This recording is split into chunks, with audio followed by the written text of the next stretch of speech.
Mass హీరోగా entry ఇవ్వగలిగేటువంటి మరి writing ఆయన రాశారు and he had the equal capacity to carry it. Thank you so much for being a pillar of support for this movie.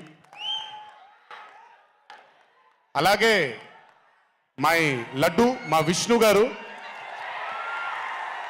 I think I'm sorry ఎవరు ఏమనుకోవద్దు మీ ముగ్గురు, but I think ఈ cinema if it was not Vishnu గారు ఈ రోజు ఇంత పెద్ద hit అయ్యేది కాదేమో.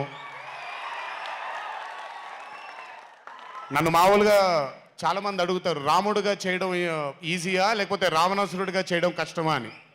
రాముడుగా చేయడమే మనకి చాలా కష్టమైన పని, ఎందుకంటే ఇన్నోసెన్స్ అనేది మనం చాలా ఎక్స్పోజర్ వచ్చేసిన తర్వాత ఇన్నోసెంట్గా బిహేవ్ చేయడం మనం మర్చిపోయాం లైఫ్లో. కానీ అన్నీ తెలిసి కూడా తను బేసిక్గా అంత ఇన్నోసెంట్ అని నేను అనుకోవట్లేదు, కానీ ఇన్నోసెంట్గా పర్ఫామ్ చేశాడు ఆయన.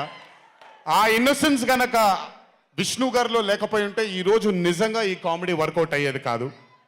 సో కంగ్రాచులేషన్స్ విష్ణు గారు. అండ్ సంగీత్, నాకు వాళ్ళ నాన్నగారితో ఎక్కువ పరిచయం లేదు, కానీ ఎప్పుడు సంగీత్ని వాళ్ళ అన్నయ్యని ఇద్దరిని చూసినప్పుడు నాకు ఎప్పుడు డైరెక్టర్ శోభన్ గారే గుర్తొస్తారు. ఒక్కసారి కలవడం జరిగింది ఆయన్ని.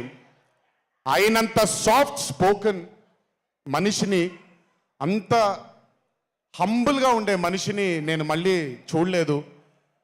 And I think Shobhan Sangeet, మనకి బాగా ఇష్టమైన వాళ్ళు మనకు దూరం అయినప్పుడు మన